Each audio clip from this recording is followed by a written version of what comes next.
Hello everyone, क्या हाल है आप सभी का। तो आज बच्चों पहला जनवरी है, 1 जनवरी 2023। तो बच्चों ये नया साल है।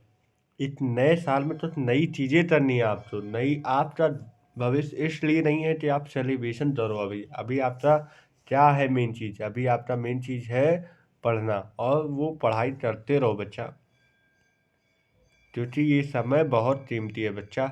इसलिए इधर उधर सेलिब्रेशन मत करो। मैं भी अगर चाहूँ तो तुम लोग तो क्लास बंद करके सेलिब्रेट हो, लेकिन मैं क्या चाहता हूँ कि तुम लोग की लाइफ बने, ये मेरी सबसे ज़्यादा खुशी होगी। इसलिए आज का मोटिवेशन क्या है? रंग नया, उत्साह नया। रंग नया, उत्साह नया, दिल का हर एक गीत नया। नया है विचार मेरा, जीने का भी अंदाज नया। नया वर्ष की आप तो और आपके परिवार को हार्दिक शुभकामनाएं। बेटा ये शुभकामनाएं इसलिए दिया जा रहा है क्योंकि ये एक नया दिन आया है और नई उत्साह है तुम्हारे पास, नया जोश है अभी करने का, उमंग है और नई मोटिवेशन है आपके पास कि तुम अपने माँ बाप का चेहरा देखो, उससे तुम अपना एक नई लाइफ और अपने आज सबसे पहले काम करना जाके आज भगवान के पास नहा धोते सीधे एक विनती करना कि आज से मुझे पढ़ाई करनी है, उसके अलावा और कुछ भी नहीं करना है। मेरा फर्स्ट प्रायोरिटी क्या है? पढ़ाई करना। ठीक है बच्चा। तो आज आप अपनी लाइफ का फर्स्ट डे, तुम्हारा ये साल कम हो जाए, अगले साल आएगा फिर कम हो जाएगा। ये तुम्हारा बढ़ नहीं रहा है, तुम्हारा एज बढ़ रहा है, लेकिन तुम्हारा जीने का वर्ष कम हो रहा है। इसलिए इस जीने तो तभी साकार करो जब तुम कोई एक नई उन्नति पालो। उन्नति मतलब जब तुम कोई चढ़ाव चढ़ लो। तो ये समय आपका उत्साह करने का नहीं है, ये समय आपका मेहनत करने का है। और मेहनत करोगे तो उत्साह उस दिन आएगा जिस दिन तुम्हारा नीट का सिलेक्शन होगा। उस दिन तुम्हारे माँ बाप और तुम्हारे घर वाले, तुम्हारे जितने भी पूरे बोलते हैं, क्या बोलते हैं, तुम्हारे नात रिश्तेदार जितने भी लोग जो है तुम्हारे खानदान की पूरी हो जाएगी। जो चीज़ खानदान में तुम्हारे जैसे लड़के तो एक चाहिए था, तुम्हारे जैसे लड़के तो एक खानदान में चाहिए था जो पूरे खानदान का नाम ऊंचा करे। तो ये तुम आसान व्यक्ति नहीं बनने जा रहे हो, तुम एक डॉक्टर बनने जा रहे हो। वो डॉक्टर के बनने के लिए तुम्हें अच्छी तैयारियां करना पड़ेगा बच्चा। तो तुम्हें मोटिवेशन इसीलिए करता हूँ। और यहाँ पे कोई हार जाता है भाई, कोई बोलता अब मुझसे नहीं हो पाएगा, अब मुझसे नीट सिलेक्शन नहीं हो पाएगा। भाई नहीं हो पाएगा, उससे क्या तुम मेहनत करना छोड़ दो? नहीं, मेहनत करो, कोई जीत जाए। अब भाई जो मेहनत करेगा तो कोई जीत जाए, और ये साल भी आखिर बीत गया। क्योंकि भाई तो हार जाता है, बोलता अब मुझसे इस साल नहीं हो रहा, अगले साल से हो जाए। भाई ऐसे ऐसे साल बीतता जाएगा, आपका कुछ भी नहीं होने वाला। इससे सही तुम मेहनत करते जाओ। इसलिए देखो, फिर यही साल आएगा, फिर तुम्हारा यही, जब कोई चीज़ नया किताब खरीदो तो बढ़िया मोटिवेशन रहता है, अब मैं पढ़ ही डालूंगा। लेकिन जैसे जैसे पुरानी होती है फिर तुम्हारा मूड हो जाता है क्या यार, दूसरी किताब होती तब और बढ़िया पढ़ता। तो ये हर इंसान का होता है, जब स्टार्टिंग में कोई चीज़ नया मिलता है तो तुम्हारा जोश रहता है, लेकिन जैसे जैसे बढ़ता है सिलेबस तुम लोग का जोश ठंडा हो जाता है। इसलिए उस जोश मतलब स्पार्क तो चिंगारी तो बनाए रखो और पढ़ाई करते रहो। तुम्हें मोटिवेशन इसीलिए देता हूँ क्योंकि तुम्हारा लाइफ जज जाए। ठीक है। तो ये मैंने, अब चलो टॉपिक पे आ जाते हैं। तो बच्चों मैंने इससे पहले ब्लड सर्कुलेशन मैंने पढ़ा दिया था, इसमें से मेरा ये लास्ट लेक्चर था, मैंने नहीं पढ़ाया था मैट्रेनिज। मैट्रेनिज नहीं पढ़ाया था। तो बच्चा आज हमें लगता है ये लास्ट है। मैट्रेनिज कहाँ है भाई? ये चैप्टर आज लास्ट है, इसलिए आप बच्चा तैयार हो जाओ इस चैप्टर में। इसमें कुछ एनिमेशन है, कुछ हमारे वीडियो है, कुछ मैं यूट्यूब का सहारा लूँगा। तो इसमें हर तरह का है, लेकिन ये बात है इसे पढ़ने के बाद एनसीईआरटी पढ़ोगे तो तुम्हें समझ में आएगा। क्योंकि मैं हमेशा बोलता हूँ मेरे पढ़ाने कुछ नहीं होता जब तक आप नहीं पढ़ोगे। ठीक है। क्योंकि लोग तो हम, हर एक टीचर बंदा अच्छा होता है पढ़ाने के लिए, लेकिन पढ़ने वाला तुम लोग होते हो। अगर तुम लोग नहीं पढ़ाई करोगे तो कौन पढ़ा सकता है ना? है ना? बात सही बोलो।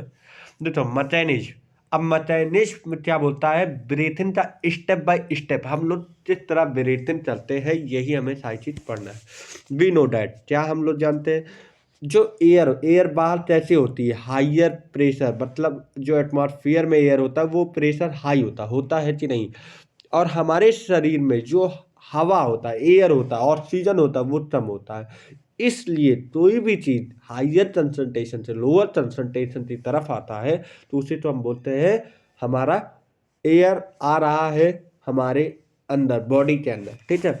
बॉडी फॉलो बॉयल्स लॉ क्या होता है, PV equal to taunted, PV equal to taunted. भैया पढ़े हो ना बॉयल्स लॉ, अगर नहीं पढ़े हो तो ये तो पढ़ लो भैया, PV equal to taunted, PV equal to taunted. हम आप लोग थोरेसिक बैलूम तो घटा या बढ़ा सकते हैं भाई, हम लोग थोरेसिक वॉल्यूम तो घटा या बढ़ा सकते हैं। सर ये कैसे हो गया? हाँ अभी मैं तुम्हें एनिमेशन से दिखाऊंगा और ये चीज़ मैं वहीं पे प्रूफ करूंगा। जिसके लिए दो मसल की रिस्पॉन्सिबल होता है, कौन कौन सा मसल होता है? EICM, external intercostal muscle. क्या होता है भैया, एक मिनट जाओ। हाँ कहाँ गया, उधर ये, हाँ आ गया ना। हाँ देखो, एक्सटर्नल इंटरट्रोसल मसल के बीच में होता है। कहाँ प्रेजेंट होता है भैया बता दो।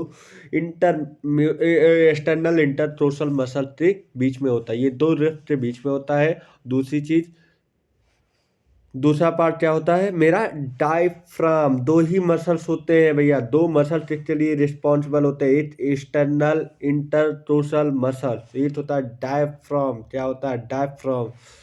ठीक है अब आगे पढ़ो। देखो ये हमारा पूरा हर्ट होता है, ऐसे मत देखो, तुम देखो यहाँ पे देखो। देखो एनसीईआरटी का डायग्राम है। हाँ एनसीईआरटी का डायग्राम है, ठीक है बच्चा। क्या है, एनसीईआरटी का डायग्राम, ठीक है। अब इसमें क्या होता है तुम ये देखो, अगर बात किया जाए यहाँ पे, यहाँ पे बात कर दिया जाए तो ये देखो तो हमारा इस प्रकार से ऑक्सीजन लिया जा रहा है कि नहीं। यहाँ पे तुम देखो, यहाँ पे डायफ्राम मेरा तो इस प्रकार में है ना, तो मैंने ब्लड सर्कुलेशन में बोला इसे रिलैक्स बोलते हैं। क्या बोलते हैं, रिलैक्स बोलते हैं, रिलैक्स बोलते हैं, ठीक है। अब देखो, जब ऑक्सीजन तुम बाहर, जब अंदर ले रहे थे, इंट्रीन इंट्रीन दे लंग्स, ऑक्सीजन अंदर आया तो डायफ्राम क्या हुआ, कॉन्ट्रैक्ट हुआ। क्या हो गया भैया बताओ, कॉन्ट्रैक्ट हुआ।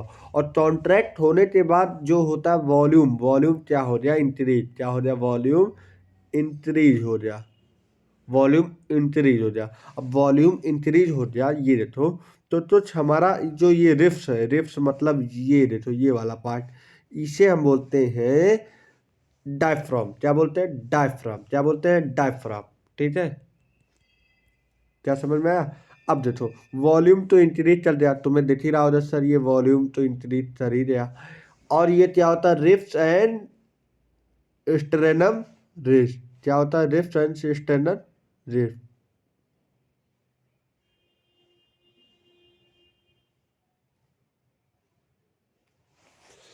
ठीक है। और ये मेरा डायफ्राम कॉन्ट्रैक्ट हुआ था। तो मेरा देखो इट पता। और जब मैं बॉडी से ऑक्सीजन तो रिलीज कर रहा था, ऑक्सीजन तो रिलीज करता था, उसी तो बोलते हैं एक्सपेल, और इसे बोलते हैं एंट्रेन, ठीक है। एक्सपेल कर रहे थे तो हमारा रिफ्ट देखो, जो ये रिफ्ट है, अगर बात किया जाए रिफ्ट की तो वो देखो ये हमारा हल्का सा, ये देखो ये वाला पार्ट, ये वाला पार्ट कुछ इस प्रकार से देखो। इसमें क्या हो जाए, अगर नहीं समझ में आ रहा है, एक तो बात नहीं समझ रहा है, चलो ठीक है दोबारा समझाता हूँ भाई। देखो ये वाला जो पार्ट है, अभी अभी देखो ये फैल रहा है ना, फैल रहा है ना। जब हमारा वॉल्यूम इंक्रीज हुआ, volume of the thoracic increase हुआ, तो ये मेरा जो रिफ्स है, क्या है, रिफ्स है, वो मेरा क्या हुआ, फैला।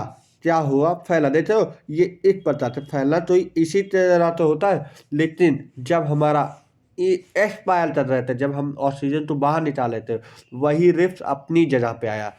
अपनी जगह पे आया, तो अपनी जगह पे तो इस प्रकार से आया।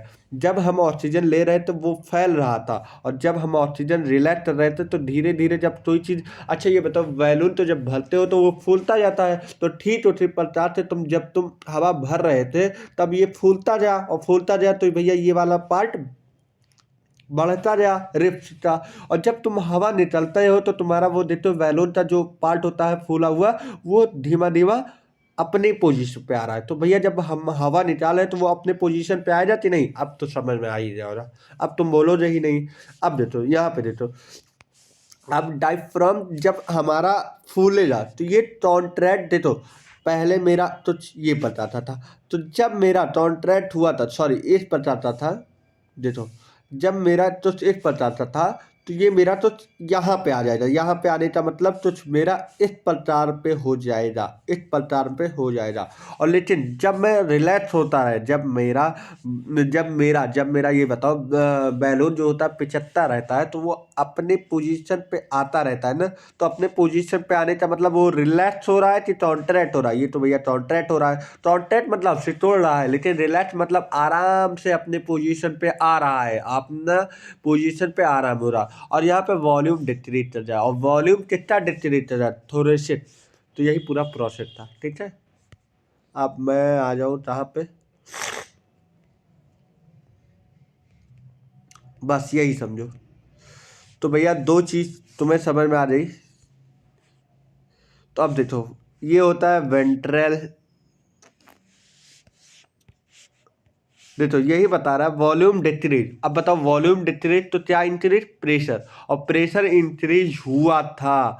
तो भैया क्या हुआ था, जो हमारा ये है वो इस साइड में गया था, और हमारा वर्टिकल से तोड़ने लगा था, सॉरी मैं क्या बोल रहा हूँ, ये लंस हमारा कॉन्ट्रैक्ट होने लगा था। कॉन्ट्रैक्ट हुआ था कि नहीं? तो मेरा तो इस प्रकार में देखो, ये वाला पोर्शन अगर देखा जाए, ये वाला पोर्शन देखा जाए, ये वाला पोर्शन तो तुझ हमारा ये पता था। लेकिन जब कॉन्ट्रैक्ट हुआ तो मेरा तुझ इस प्रकार पे आ जाता, और इस प्रकार पे आने का मतलब ये फूल गया था, ठीक है।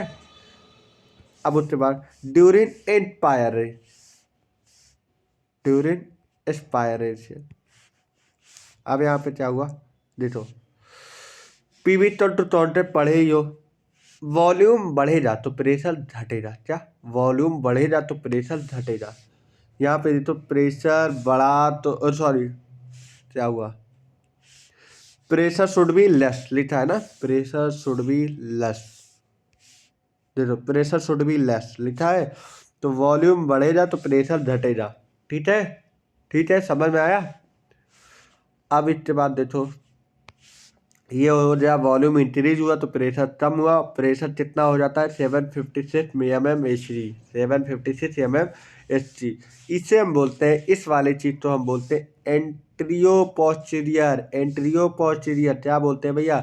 बताई दो। एंट्रियो पोस्टीरियर क्या बोलते हैं? एंट्रियो पोस्टीरियर। इसे हम क्या बोलते हैं? Dorsal, dorsal ventral, dorso ventral इसे बोलते हैं। क्या बोलते हैं? डॉर्सो वेंट्रल, डॉर्सो वेंट्रल बोलते हैं कि नहीं? अब आगे चलो, अब आगे चलो, देखो होता क्या है। अब तुम सारा स्टेप देखो, यहां से मेरा क्या आया,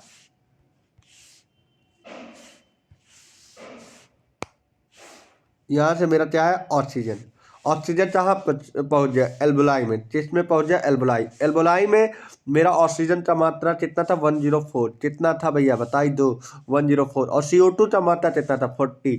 अब भैया ये बताओ, हायर कंसंट्रेशन से लोअर कंसंट्रेशन की तरफ जाता है कि नहीं? तो चीज तो भैया एल्बुलाई में आ जा। अब एल्बुलाई में आने के बाद ये मेरा ब्लड जो होता है, जो हमारा ऑक्सीजन होता है, वो यहाँ आ जाता है। कहाँ आ जाता है सर? ये यहाँ आ जाता है। पहला एक्सचेंज ऑफ गैसेज यहाँ पे होता है, और जो चीज़ हमारा जो ब्लड होता है वो इस प्रकार में आ जाता है, इस प्रकार में आ जाता है। कहाँ से?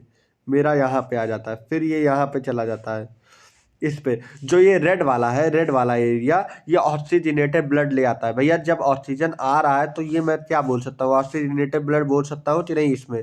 हाँ सर आप बोल सकते हैं ऑक्सीजनेटेड ब्लड। और ऑक्सीजनेटेड ब्लड कहाँ चला जाता है?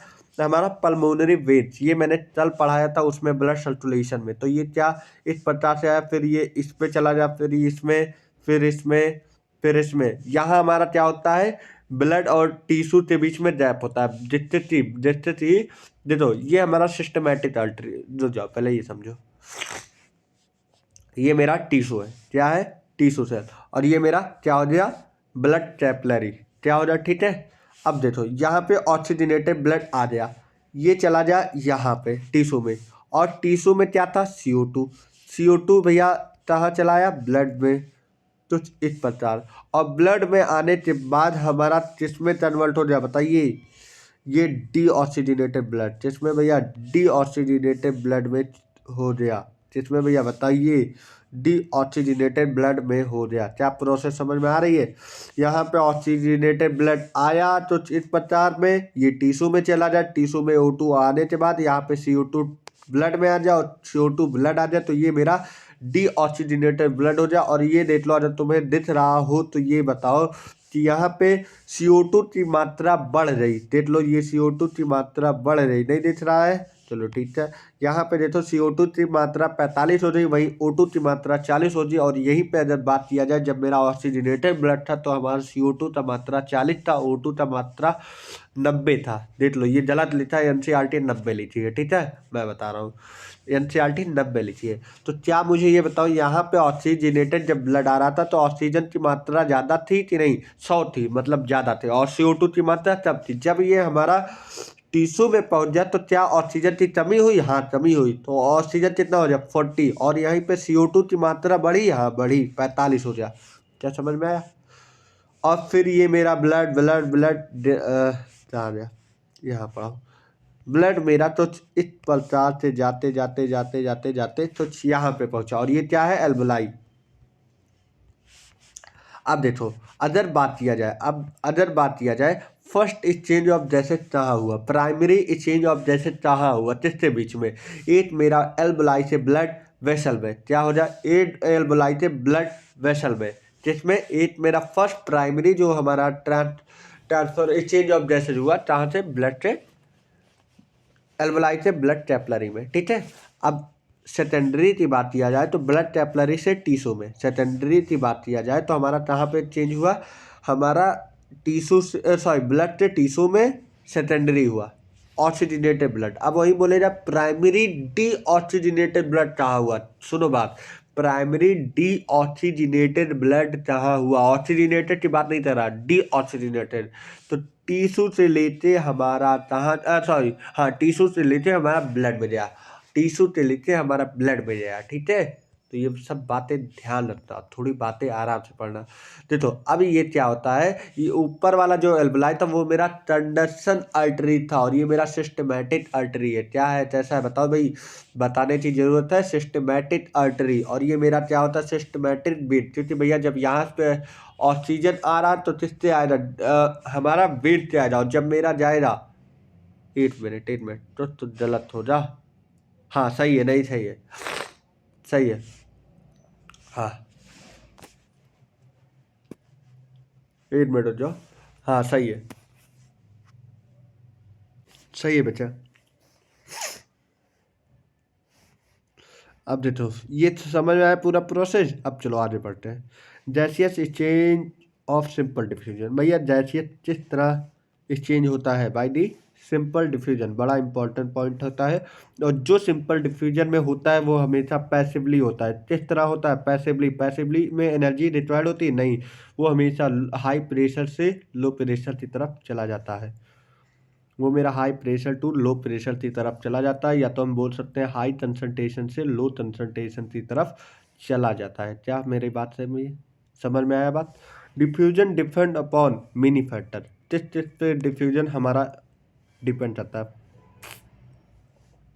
फर्स्ट होता है हमारा प्रेशर, क्या होता है प्रेशर, दूसरा हमारा कंसंट्रेशन ग्रेडियंट, तीसरा हमारा membrane thickness, solubility of gases, ये इतना हमारा डिपेंड करता है। भैया मेन जल्दी जल्दी बता दो, डिफ्यूजन किस किस बातों पे डिपेंड करता है, प्रेशर पे, कंसंट्रेशन पे, हमारा मेम्ब्रेन थिकनेस पे, सॉल्युबिलिटी पे, क्या, pressure, concentration, membrane, solubility of gases. चलो अब आगे बढ़ते हैं। देखो ये फिगर मैं तो यहाँ पे समझाऊंगा, ये फिगर यहाँ पे आ गया, तो देखो ये फिगर कुछ यहाँ पे भाई साहब, क्या मजाक हो जाता है कभी कभी। हाँ, मजा आ जाए। हाँ, मजा आ जाए। इसे हम बोलते हैं बेसमेंट मेम्ब्रेन। क्या बोलते हैं बताइए साहब। इसे हम बोलते हैं बेसमेंट मेम्ब्रेन। ये जो होता है बेसमेंट मेम्ब्रेन सबटांसु, ये होता है हमारा किस इपिथेलियम से बनता होता है भैया? ये ट्यूबाइडिटल इपिथेलियम होता है। ट्यूबाइडिटल इपिथेलियम लिखा नहीं है, लेकिन लिख लो तुम एनसीईआरटी में। ट्यूबाइडिटल एंडोथेलियम बोलते हैं, इपिथेलियम नहीं बोल सकते। अंदर वाली लेयर तो एंडोथेलियम। यहाँ पे जो हमारा ब्लड जा रहा है वो क्या जा रहा है? RBC, red blood cell. क्या जा रहा है भैया बता दो? आरबीसी जा रहा। और यहाँ पे हमारा ये पूरा जो बेसल है, ये मेरा पूरा बेसल है, ऐसे ऐसे जो जा रहा है घुमा हुआ है, ये पूरा ब्लड वेसल जा रहा है। क्या है? Blood capillary. जिसमें ब्लड जाता है उसे बोलते हैं ब्लड कैपिलरी, और जो जाता है वो मेरा ब्लड होता है आरबीसी। ठीक है। स्क्वैमस इपिथेलियम होता है ऑन एल्बुलर वॉल। देखो पहली बात, एल्बुलर वॉल में हमारा स्क्वैमस इपिथेलियम होता है। अब आगे चलो। Transport of gases O2 by क्या? By two method. पहला 97% ऑक्सीजन किससे जाएगा? हेमोग्लोबिन। किससे? देखो ये बड़ा इंपॉर्टेंट पॉइंट होता है। O2 हमारा जब हमारा ट्रांसपोर्ट हो जाए तो 2 मेथड थे, और वहीं CO2 की बात किया जाए 3 मेथड थे। ठीक है, अभी आगे सुनो। पहला हमारा और O2 जब रिक्वायर्ड हो जाए तो हेमोग्लोबिन से कितना परसेंट जाएगा? 97। कितना परसेंट? 97। प्लाज्मा से हमारा कितना परसेंट जाएगा? 3%। बस यही बात जान लो। O2 मेरा 97, O2 मेरा 90% जाएगा। 97%, 97%, 97%, और 3% हमारा प्लाज्मा में जाएगा। और प्लाज्मा क्या है? लिक्विड पार्ट होता है। कैसा पार्ट होता है? लिक्विड पार्ट होता है। यहाँ से हमारा O2 का जाने का राह होता है। O2 ज़्यादातर O2 हेमोग्लोबिन द्वारा ले जाया जाता है। इंपॉर्टेंट पॉइंट है, मोस्टली जो होता है वो हमारा जो O2 होता है वो हेमोग्लोबिन द्वारा ही ले जाया जाता है, एल्बुलाई टू टिश्यू। ठीक है। अब यहाँ पे बात किया जाए 100 ml में। देखो ये जो O2 होता है वो मेरा 4 होता है, 4 हमारा बॉन्ड बनाता है। ये 4 मॉलिक्यूल्स ऑफ ऑक्सीजन होते हैं। एक बार में कितने मॉलिक्यूल्स ऑफ हेमोग्लोबिन में कितने मॉलिक्यूल्स ऑफ O2 जा सकते हैं? 4। पहले बात सुनो, एक बार में कितने O2 बाइंड कर सकते हैं हेमोग्लोबिन के साथ? 4। कितने? 4। तो हेमोग्लोबिन प्लस 4 O2, क्या? हेमोग्लोबिन प्लस 4 O2 तो हमारा कहाँ पहुँचा देगा? हेमोग्लोबिन O2 मतलब ये हमारा पहुँचा देगा टिश्यू में। टिश्यू में तो 100 ml ब्लड में, जब हम बोल सकते हैं 100 ml ब्लड में 12 से 16 ग्राम हेमोग्लोबिन पाया जाता है। भैया फिर से बोलो, 100 ml ब्लड में 12 से 16 ग्राम हेमोग्लोबिन पाया जाता है। फिर से बोलो, 100 ml ब्लड में 12 से 16 ग्राम हेमोग्लोबिन पाया जाता है, जो कि 20 ml O2 टिश्यू तक ले जाया जाता है। पहली चीज point point to be noted, बड़ा इंपॉर्टेंट है भैया। एक बार में कितना 100 ml ब्लड में कितना हेमोग्लोबिन पाया जाता है? 100 ml ब्लड में कितना हेमोग्लोबिन पाया जाता है? बता दो भैया। 12 से 16 ग्राम। कितना भैया? 12 से 16 ग्राम। अब सुनो दूसरा क्वेश्चन। हमारा 100 ml ब्लड में टिश्यू तक कितना ब्लड ले जाया जाता है? 20 ml। कितना? 20 ml हमारा ब्लड ले जाया जाता है टिश्यू तक। कितना ले जाया जाता है? 20 ml हमारा टिश्यू तक ब्लड ले जाया जाता है। और टिश्यू कितना कैरी करता है? मतलब ले तो जाया जा रहा, जैसे होता नहीं है, किसी के लिए डायबिटिक पेशेंट होता है तो उसके लिए मिठाई ले जाते हो 1 किलो, लेकिन वो खाता है थोड़ा सा। तो वो टिश्यू कितना ml ब्लड ले रहा है? 5 ml। अच्छा सर, ये तो 15 ml बच जा रहा, क्या ये ऐसे ही चला जाएगा? ऐसे चला जाएगा, लेकिन जब तुम दौड़ते हो, एक्सरसाइज करते हो, ज़्यादा माइंड वाला तो वर्क करते हो, ज़्यादा एक्सरसाइज जिसमें बॉडी तो एनर्जी की ज़रूरत पड़ती है, ऑक्सीजन की ज़रूरत पड़ती है, तो वो 20 ml भी यूज कर सकता है। नॉर्मल हमारा एवरेज की बात किया जाए तो 5 ml O2 यूज करता है।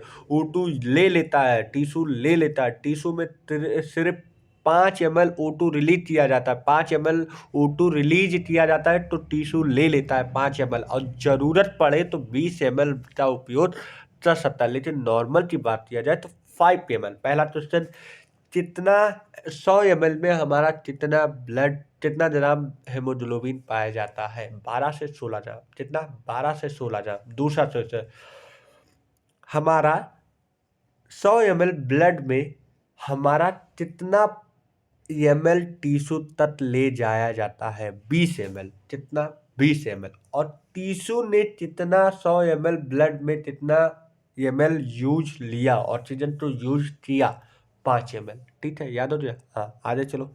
बड़ा इंपॉर्टेंट पॉइंट था, जो पढ़ा हो तो एकदम ध्यान से पढ़ना।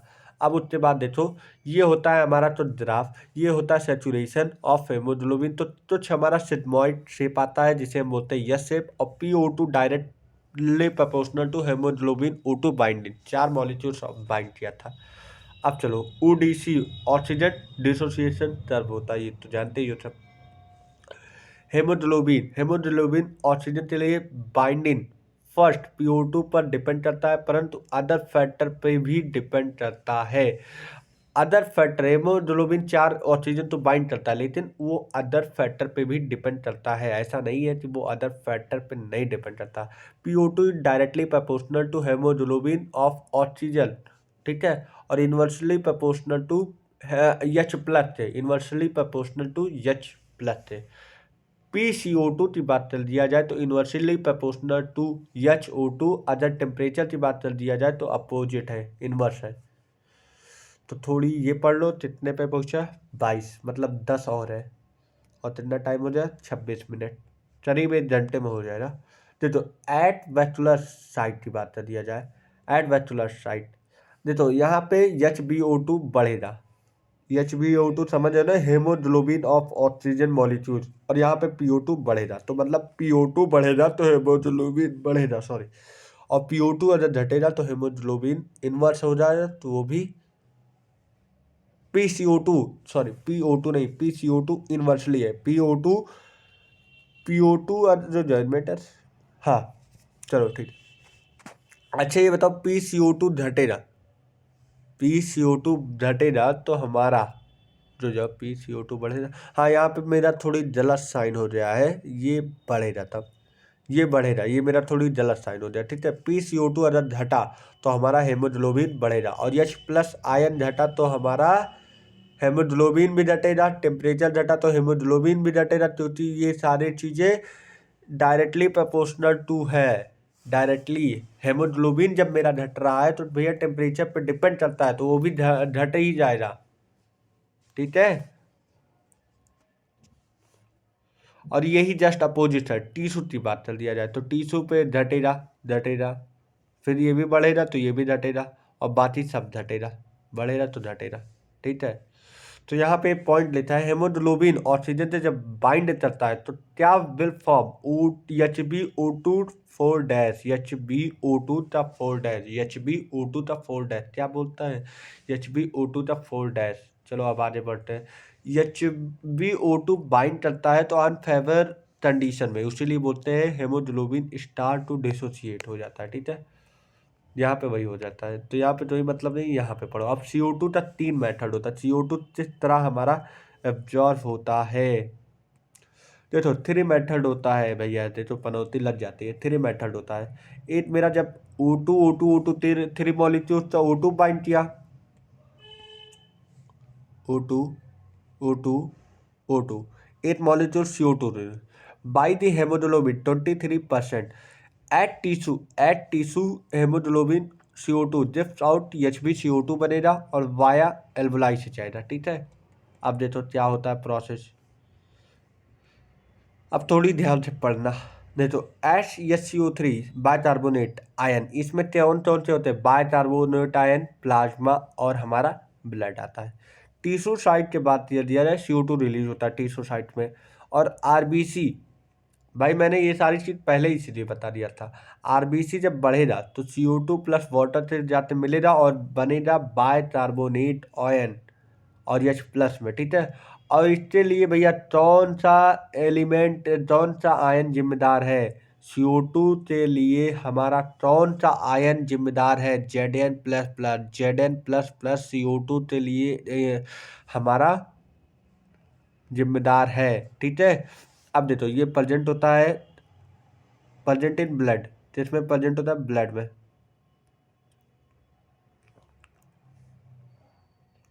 प्रेजेंट होता है ब्लड में, बस इतना जानो, प्रेजेंट होता है ब्लड।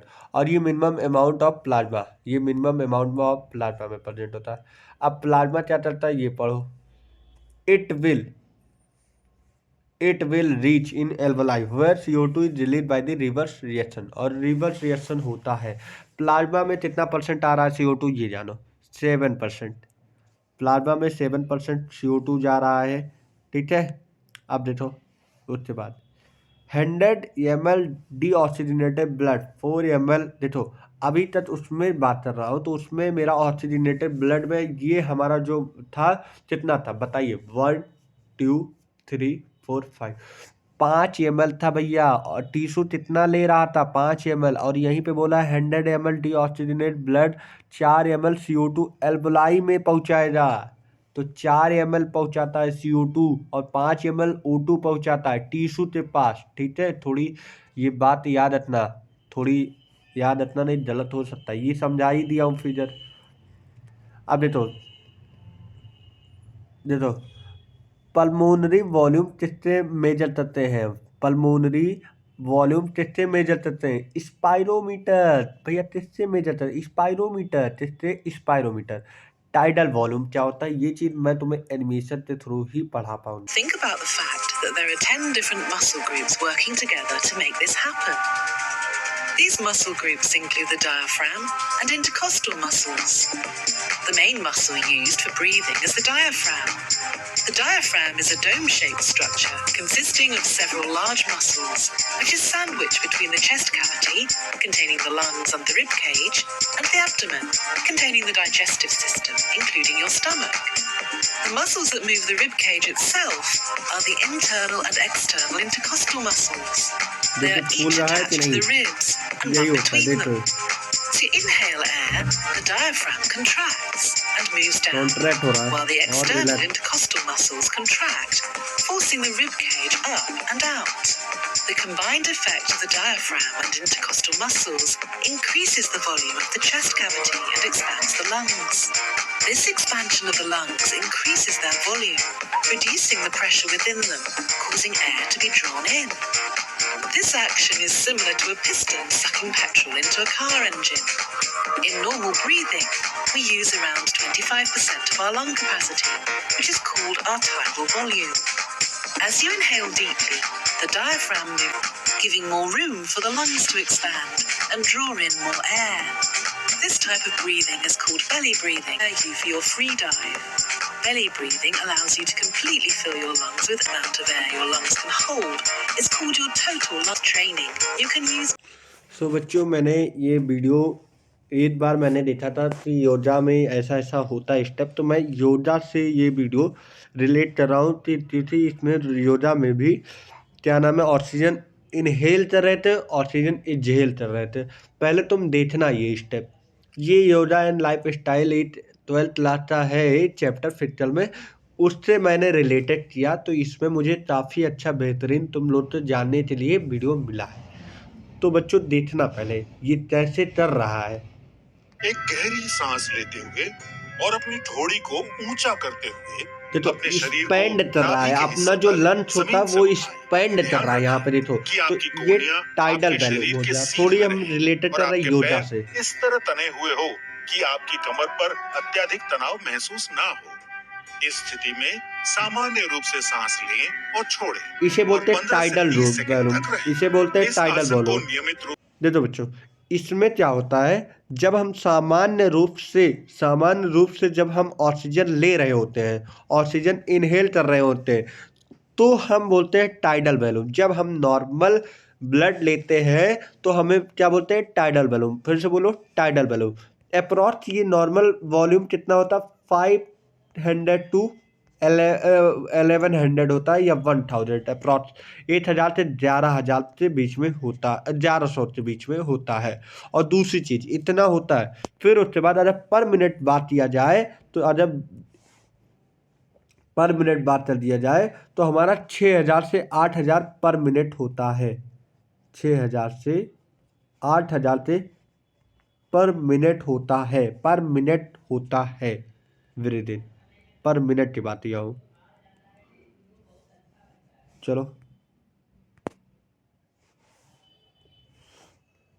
सांस छोड़ते हुए धीरे से सांस अपने छोड़ रहे शरीर हैं। के ऊपरी अब देखो हिस्से को नीचे देखो बच्चों, इसमें जब सांस छोड़ा तो ये एस्पिरेशन कर रहा था। क्या सांस जब लिया, चलो चलो एस्पिरेशन कर रहा था। अब क्या चल रहा है भैया बता दो, एक बार फिर से बोलो।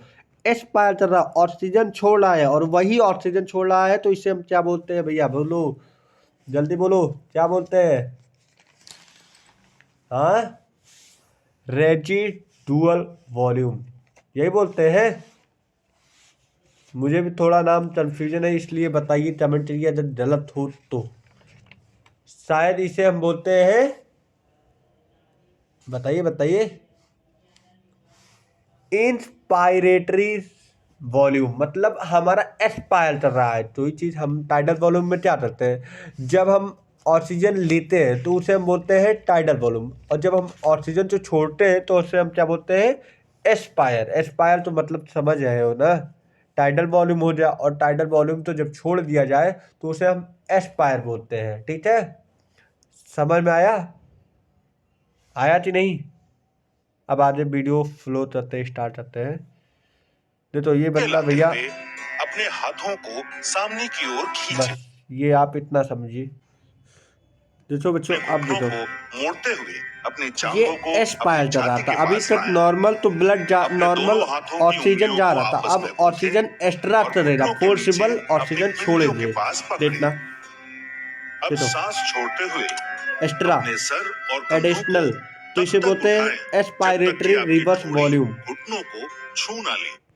ये कितना छोड़ते हैं? 1000 से 1000 ml से 1100 ml वो एस्पायर करते हैं। एस्पायर मतलब जो हमारा एडिशनल वॉल्यूम होता है ऑफ एयर का निकालते हैं बाहर, फोर्सिबल एस्पायरेशन करते हैं। कितना करते हैं? 1000 से 1100।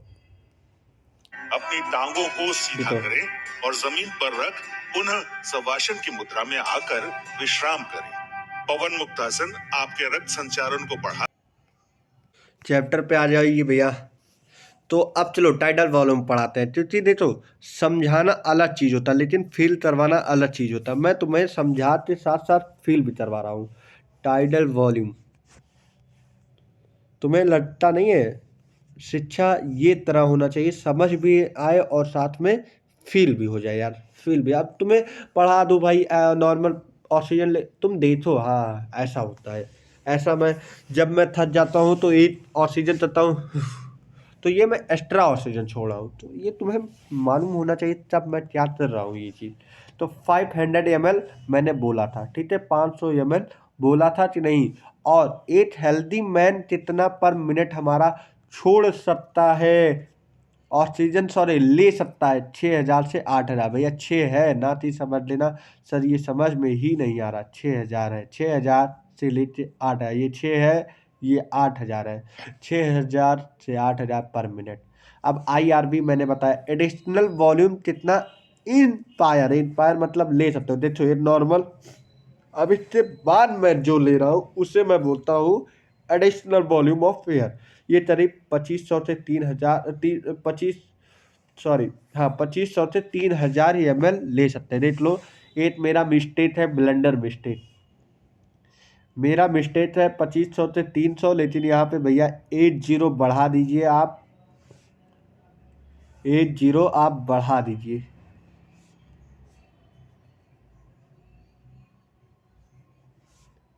एक मेरा ब्लेंडर मिस्टेक हो गया भैया, तो 3000 पर ml, ठीक है, 3000 पर ml, ठीक है। तो ये मेरा 2500 से 3000 पर ml होता है। अब आगे चलो, एस्पायरेटरी, अब इसका अपोजिट, कितना तुम एडिशनल वॉल्यूम एस्पायर कर सकते हो। इसमें फोर्सफुल इंस्पायर कर रहे थे, इसमें फोर्सफुल एस्पायर करोगे तो 1000 से 1100, कितना भैया 1000 से 1100। इस पर क्वेश्चन बहुत बनता है, इसलिए थोड़ा ध्यान से पढ़ो। इंस्पायरेटरी कैपेसिटी क्या बोलते हैं tidal volume plus styler reverse volume. मतलब टाइडल वॉल्यूम नॉर्मल वॉल्यूम तो लिए ही, प्लस फोर्सफुल वॉल्यूम लो रहे हो तो उसे हम क्या बोलते हैं इंस्पायरेटरी कैपेसिटी। भैया इंस्पायरेटरी कैपेसिटी का मतलब समझ में आया, टाइडल वॉल्यूम प्लस जितना फोर्सफुल और ले रहे हो ऑक्सीजन, उसी को हम बोलते हैं इंस्पायरेशन वॉल्यूम कैपेसिटी। अब उसी के अपोजिट होता है टाइडल वॉल्यूम प्लस एस्पायरेटरी, मतलब कितना तुम रेट टाइडल वॉल्यूम छोड़ दिए, अब इसके बाद अंदर से और कितना छोड़ रहे हो, तो ये हमारा होता है एस्पायरेटरी कैपेसिटी। कैपेसिटी तुम्हारा नाप रहा है। अब यहाँ पे फंक्शनल रेजिडुअल कैपेसिटी क्या होता है, होता क्या है नॉर्मल फंक्शन, नॉर्मल एस्पायरेशन के बावजूद हमारे लंच में 2300 ml हमेशा रहता है, क्योंकि अगर 2300 ml नहीं रहेगा तो हमारा लंच जो होता है वो वर्क नहीं करेगा। तो ERV कितना होता है 1100, या फारसी कितना हुआ 2300 लिखा है ऊपर। तो अगर हम ये तीनों तो माइनस कर दे तो हमारा क्या आ जाएगा बता दो 1200 ml, और ये क्या है हमारा FRC फंक्शनल रेजिडुअल कैपेसिटी। तो कैपेसिटी फंक्शनल रेजिडुअल कैपेसिटी हो जाएगा। आप सुनो वाइटल कैपेसिटी क्या हो जाएगा, वाइटल कैपेसिटी ये क्या होता है टोटल वॉल्यूम। टोटल वॉल्यूम मतलब क्या हो जाए हमारा, बताइए जरा। ERV plus IRV plus tidal volume, क्या ERV plus IRV plus tidal volume 1100 plus 500 plus 3000 approx कितना आ जाता है हमारा, जल्दी बताइए। हमारा वाइटल कैपेसिटी अप्रॉक्स कितना आ जाता है 4600 ml, कितना आ जाता है 4600 ml, ठीक है।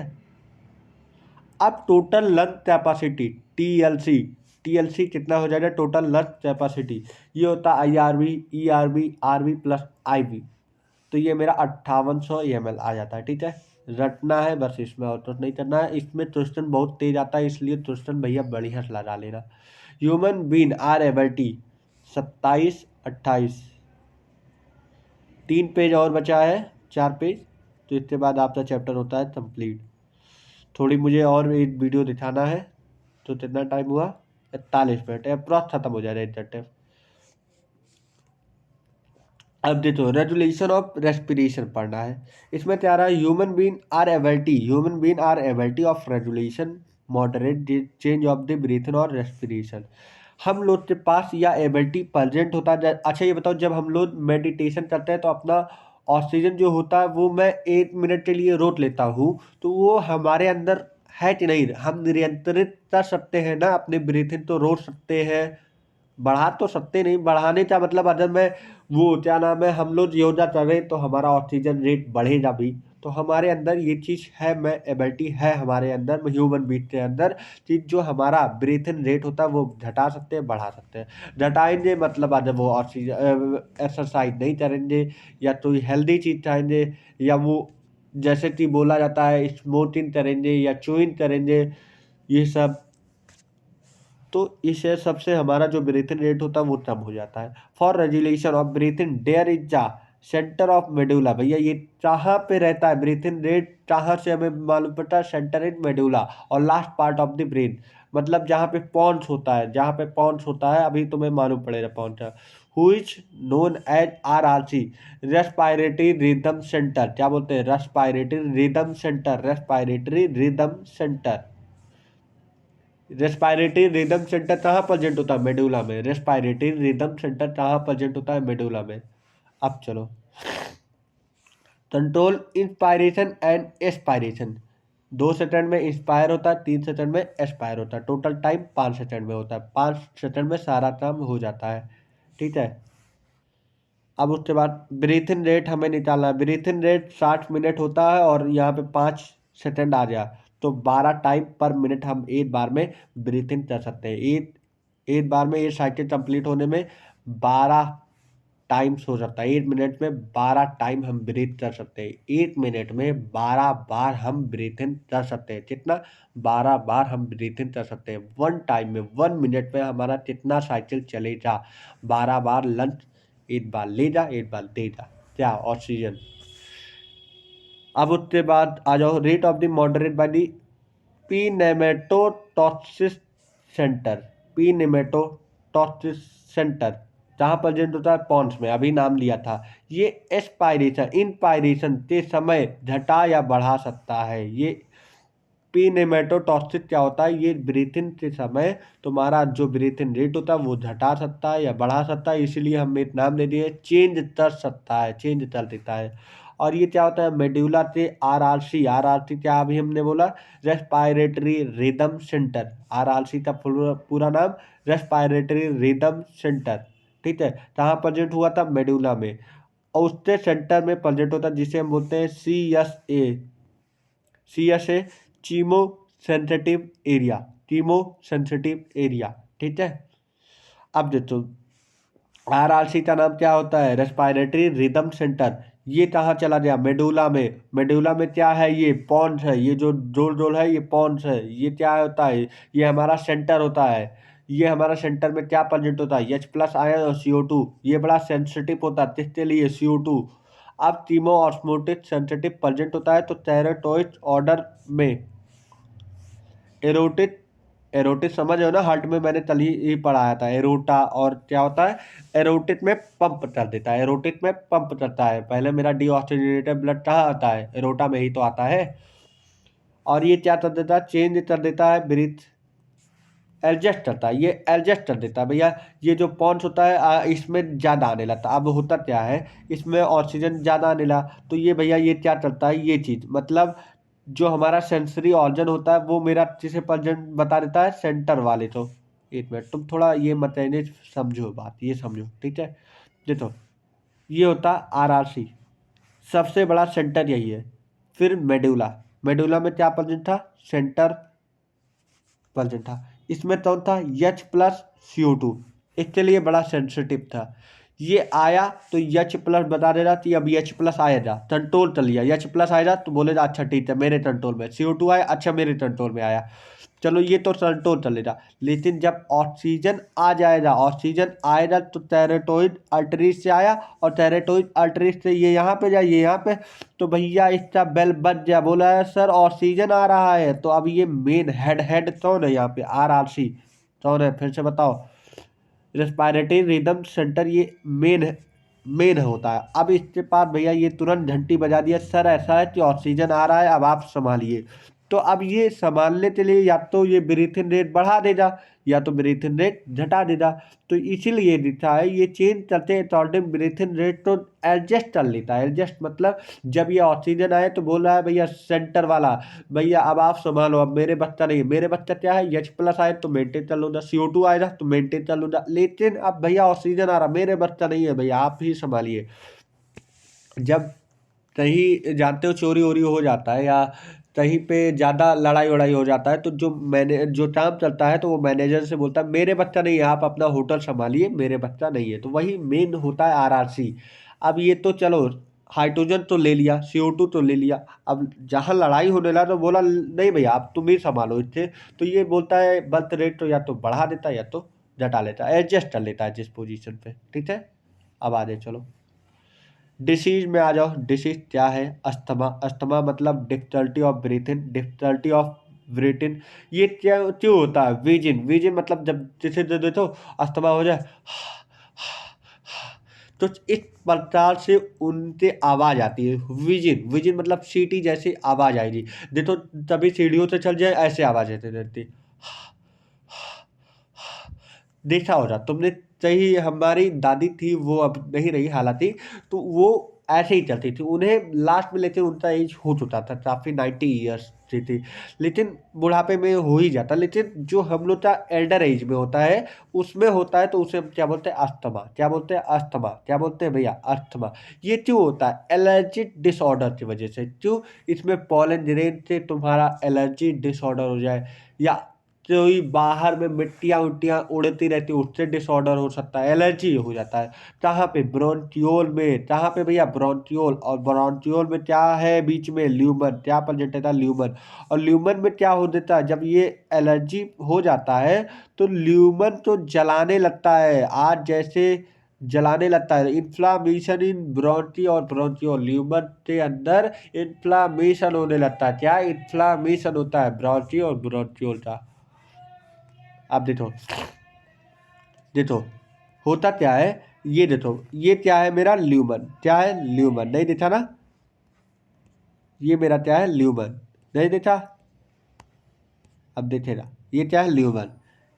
ल्यूमन बीच में। अब ये क्या होता है, इसमें क्या होता है, ऑक्सीजन जब आता है तो ये नैरो हो जाता है, और नैरो हो जाने का मतलब पतला हो जाता है, और पतला हो जाने का मतलब अब ऑक्सीजन जा पाएगा, बहुत कम मात्रा में जा पाएगा। और ऑक्सीजन जब यहाँ पे नहीं पहुंचेगा तो ये मेरा हार्ट थका हुआ महसूस करेगा, इसलिए सीटी मारेगा, थोड़ी सीटी सुईजीन करेगा। ठीक है, क्या समझ में आया? अब इफ्सेमा क्या होता है? इसमें क्या होता है? इफ्सेमा क्या होता है? डैमेज ऑफ एल्बोलाई। क्या होता है भैया? अब जल्दी बताओ, क्योंकि टाइम 50 मिनट हो गया, 10 मिनट और बचा है। डैमेज ऑफ एल्बोलाई। डैमेज ऑफ एल्बोलाई कहाँ पे? जहाँ पे उसका डैमेज हो जाता है, उस प्लेस का डैमेज हो जाता है एल्बोलाई। अब क्या होता है, ये मेनली कहाँ पे होता है मानते हो? मैं जो जुटता पान, ये बीड़ी पीते रहते हैं ना, इन्हीं सब तो होता है भैया, इन्हीं सब तो होता है, इन्हीं सब तो ये इफ्सेमा होता है। इफ्सेमा क्या होता है? जब हमारा ये स्मोकिंग करते हैं या च्यूइंग करते हैं तो ये हमारा, अभी हम तुम्हें इमेजिनेशन करवाऊंगा, ऐसे नहीं पढ़ा रहा हूँ तुम्हें, मैंने बहुत तो सोचा। गैसियस एक्सचेंज तो डिक्रीज कर देगा, घटा देगा। जब हम लोग का हार्ट एकदम पहले बचपन में थे, मेरा हार्ट बढ़िया था, अब उसे जिस तरह बड़े बड़े होते होते आदमी सिगरेट पीने लगता है या ये सब चुइन स्मूथिंग और ड्रिंकिंग चलता है, तो इससे हमारा क्या होता है, जो हमारा गैसियस रेट होता है वो कम होता चला जाता है, इसी की वजह से ये सारी एप्सेमा हो जाती है। अच्छा, तो इसकी दवाई भी होगी, बायोटेक में तुम 12th में पढ़ोगे। अल्फा एंटीट्रिप्सिन इप्सिमा में हेल्प करता है। अल्फा एंटीट्रिप्सिन ये कहाँ होता है? हेल्प करता है इप्सिमा में, और कैन बी क्योर्ड, इसे बचाया जा सकता है। ठीक है, अब देखो लास्ट हो जाए, लास्ट है, लास्ट पे आ जाए। देखो, हाँ यहाँ पे देखो, देखो जब हमने कोई चीज नहीं पिया था, जब मेरा हार्ट कुछ इस पर जाता था, कुछ इस पर था, जब हम स्मोकिंग कर लेते हैं, यार पनौती लग गया, चलो कोई बात नहीं। देखो, जब हमने तो क्या बताऊँ, जाओ भाई, जाओ जाओ जाओ जाओ जाओ जाओ जाओ, बच्चों नहीं समय बर्बाद हो। हाँ देखो, जब हमने, क्या यार क्या होता रहता है, जब हमने ऐसा था तो, और जब मैंने स्मोकिंग किया तो मेरा तो हार्ट इत पर जाता हो जाए। जादो भैया जादो, इसलिए बीड़ी मत पियो, ऐसा तो मत करो जो कि तुम्हारे हार्ट के लिए नुकसान हो जाए, इसलिए ऐसा काम मत किया करो। अभी तुम्हें मैं फैक्ट देता हूँ, तुम्हें बीड़ी से एकदम, जो ये सब पीते रहते हो बीड़ी जुट्टा, ये सब मत खाओ, बेकार सी चीज़ें होती हैं। ये तुम्हें मज़ा देती है, प्लेजर देती है, और तो नहीं करती, तुम्हारा बल्कि ब्लड ले लेती है, तुम्हारा लंग कमजोर बना देती है, ब्रीथिंग रेट घटा देती है, इससे ज़्यादा और कुछ नहीं हो सकता है। चलो अब लास्ट है, ऑक्यूपेशनल रिस्पायरेशन डिसऑर्डर। ये क्या होता है? पर्सन इंडस्ट्रीज में जो वर्क करते हैं तो उन लोग का हार्ट जो होता है, जो सांस लेते हैं, देखो सीमेंट उमेंट वाले फैक्ट्री में जहाँ पे टोल ओल, जहाँ पे कोयला वोला निकाला जाता है, उन्हें एक मास दिया जाता है जिसका नाम होता है सिलिका मास। केमिस्ट्री पढ़ोगे, सरफेस केमिस्ट्री में ये चीज़ पढ़ोगे। सिलिका मास से बनाया जाता है, जिससे कि उनके जो मास में होता है एडजॉर्ब हो जाता है। एब्जॉर्ब नहीं, एब्जॉर्ब मतलब सोखना, एडजॉर्ब मतलब होता है उन्हीं से सरफेस पे, उन्हीं से सतह पे चिपक जाना, जितने होते हैं उनके हार्ट में नहीं जाता, उनके हमारे, क्या मैं बोला, लंग्स में नहीं जाता है। ठीक है, तो यही सब होता है। Person working toll industry, cement factory, stone breaking factory, silica absorb factory, the defence system of a body can not up इस situation, it lead to inflammation in lungs due to a fibrosis. Lungs में बहुत सारे fibre बन जाते हैं और जिससे कि ये सीरियस लंग्स डैमेज हो जाता है। प्रोटेक्शन के लिए मास्क है, और वो कौन सा मास्क होता है, ये आसानी वाला मास्क नहीं होता, वो सिलिका मास्क होता है। चलो फिर उसके बाद मैं तुम्हें एनिमेशन दिखाता हूँ। अब सीओपीडी के मरीजों में दो कंडीशंस एक साथ लंग्स को इन्फेक्ट कर सीओपीडी रही बता होती रहे है। हैं। Number 1 emphysema, number 2 chronic bronchitis. तो आइए देखते हैं कि इन दोनों कंडीशंस में हमारे लंग्स के साथ क्या होता है। क्रोनिक ब्रोंकाइटिस, हमारे लंग्स में ट्यूब लाइक एयरवेज मौजूद होते हैं, जिनसे होते हुए सांस हमारे लंग्स में दाखिल होती है और फिर इन्हीं एयरवेज के रास्ते बाहर भी निकलती है। इन एयरवेज को ब्रोंक्यूल्स कहा जाता है। क्रोनिक ब्रोंकाइटिस में हमारे ब्रोंक्यूल्स में इन्फ्लेमेशन होने लगती है, जिसकी वजह से म्यूकस ज्यादा सिक्रीट होने लगता है और साथ ही साथ हमारे ब्रोंक्यूल्स की लाइनिंग के सेल्स के ऊपर मौजूद हेयर लाइक स्ट्रक्चर सीलिया भी डैमेज हो जाते हैं। सीलिया का काम म्यूकस को लंग्स से बाहर धकेलना होता है। सीलिया के खराब होने की वजह से म्यूकस ब्रोंक्यूल्स में पड़ा रह जाता है, जिससे सांस को अंदर और बाहर जाने के लिए प्रॉपर स्पेस नहीं मिलती और सांस में दुश्वारी होने लगती है। इम्फेसीमा, इम्फेसीमा एक ऐसी कंडीशन है जिसमें लंग्स में मौजूद एयर सैक्स, जिन्हें एल्वियोलाई कहा जाता है, वो डैमेज हो जाती हैं। एल्वियोलाई एक किस्म के इलास्टिक सैक्स होते हैं जो ब्रोंक्यूल्स के एंड पर मौजूद होते हैं। जब हम सांस लेते हैं तो एल्वियोलाई फूल जाते हैं और इस तरह सांस को लंग्स में दाखिल होने की स्पेस मिलती है। फिर जब हम सांस बाहर निकालते हैं तो ये एल्वियोलाई रिलैक्स कर जाते हैं और सांस को बाहर धकेल देते हैं। ये बिल्कुल इसी तरह होता है जैसे हम बैलून अभी में यही हवा मैंने भरते हैं एग्जांपल तो दिया। वो फूल जाता है और जब होल से हाथ हटाते हैं तो इलास्टिक होने की वजह से बैलून अपनी असल हालत में आ जाता है और हवा बाहर निकल जाती है। इम्फेसीमा के मरीजों में एल्वियोलाई के सेल्स में मौजूद इलास्टिसिटी खत्म हो जाती है, जिसकी वजह से ये मरीज सांस को ठीक तरीके से बाहर नहीं निकाल पाते और इस तरह से इन्हें सांस लेने में दुश्वारी होती है। अगर किसी शख्स में ये दोनों कंडीशंस एक साथ पाई जाएं, तो ऐसे लोगों को क्रोनिक ऑब्स्ट्रक्टिव पल्मोनरी डिजीज यानी सीओपीडी का मरीज माना जाता है। सीओपीडी की सबसे बड़ी वजह स्मोकिंग है। तकरीबन 90% लोगों में सीओपीडी स्मोकिंग की वजह से डेवलप होती है और ज्यादातर ये बीमारी 40 साल की उम्र के बाद इलामात जाहिर करती है। हम जानते हैं कि सिगरेट में बहुत सारे हार्मफुल केमिकल्स पाए जाते हैं और जब हम सिगरेट पीते हैं तो ये केमिकल्स आहिस्ता आहिस्ता हमारे लंग्स के एल्वियोलाई और ब्रोंक्यूल्स को डैमेज करते जाते हैं, जिससे फिर सीओपीडी की मर्ज लगती है। स्मोकिंग के अलावा कुछ और वजूहात से भी सीओपीडी हो सकती है, जैसा कि एयर पोल्यूशन और अल्फा-1 एंटीट्रिप्सिन प्रोटीन की कमी भी सीओपीडी कॉज कर सकती है। सीओपीडी को डायग्नोज करने के लिए चेस्ट एक्सरे, सीटी स्कैन और स्पेरोमेट्री टेस्ट परफॉर्म किया जाता है। स्पेरोमेट्री टेस्ट में मरीज एक डिवाइस की ट्यूब में जोर जोर से सांस लेता है, जिसको देखकर डॉक्टर ये तयन करता है कि इस शख्स के लंग्स किस हद तक डैमेज हो चुके हैं। अब अगर ट्रीटमेंट की बात की जाए तो सीओपीडी को ट्रीट नहीं किया जा सकता, लेकिन इसे मजीद खराब होने से बचाने के लिए स्मोकिंग से परहेज और कुछ मेडिसिन जैसे कि कॉर्टिकोस्टेरॉइड्स और इनहेलर्स वगैरह दिए जाते हैं। तो होप सो इस वीडियो से आपको सीओपीडी के बारे में कुछ देखो। अब अस्थमा वाली चीज with a देखो। thin layer of mucus asthma that helps to protect the airway. The thin layer of mucus in the airway creates a slippery environment to clear away foreign particles and irritants. देखो ये Air particle is जा रहे हैं। easily able to travel through the airway passage. People with asthma have sensitive airways. इस तरह They हमारे react to oxygen आते triggers जाते which रहते may हैं। cause their asthma to flare up. देखो अब If a म्यूकस इसमें sensitive airway जर्मिनेट हो रहा reacts है, to a trigger, changes can take place that narrow the airway opening. Narrow हो The जा रहा airway है। देखो becomes inflamed. The walls of the airway become red and swollen. The airway may narrow हो also गया। produce अब excess oxygen mucus. जाने में कम This जगह है। causes the airway to narrow further, reducing the space inside the airway through which air can travel. The muscle bands around the airway may also उल्टा चला जाता tighten, है। reducing the size of the airway even further. Any one of these three changes that occur with an asthma attack, airway inflammation, excess mucus Inflammation production, होने and लगता है। muscle tightening, can make it difficult to move air both into and out of the lungs. A person with one or more of these changes in their airways may experience the signs and symptoms of asthma. तो बात की जाए, ये chapter हो गया है complete आपका। तो आज का जाते जाते सबसे बड़ा ये साल का एक बहुत बड़ा चीज़ है, जीवन से सबसे बड़ा पल वो हो जा जीवन का सबसे बड़ा पल वो हो जा जब डॉक्टर बन के अपने माँ बाप के साथ एक फ़ोटो लगाओ दे। इसलिए अभी ये साल मेहनत करो। It is your important days and it can not give you after spend your day या स्पेंड योर टाइम। तुम्हारा समय बर्बाद होने के बाद या समय खराब होने या दिन खराब होने के बाद ये समय वापस नहीं आएगा, क्योंकि अगला भी न्यू ईयर आ सकता है, लेकिन तब आएगा जब तुम अच्छे बन जाओगे। इसलिए मेहनत करो बच्चों। थैंक यू फॉर वॉचिंग मी। ये चैप्टर होता है कंप्लीट। ब्लड कैपिलरी पूरा कंप्लीट हो गया। अब इसके बाद मेरा चलने जा रहा है इटरेशन। अगला वीडियो आएगा इटरेशन।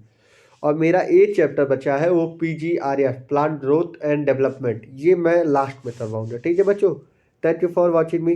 देखते रहिए, बने रहिए।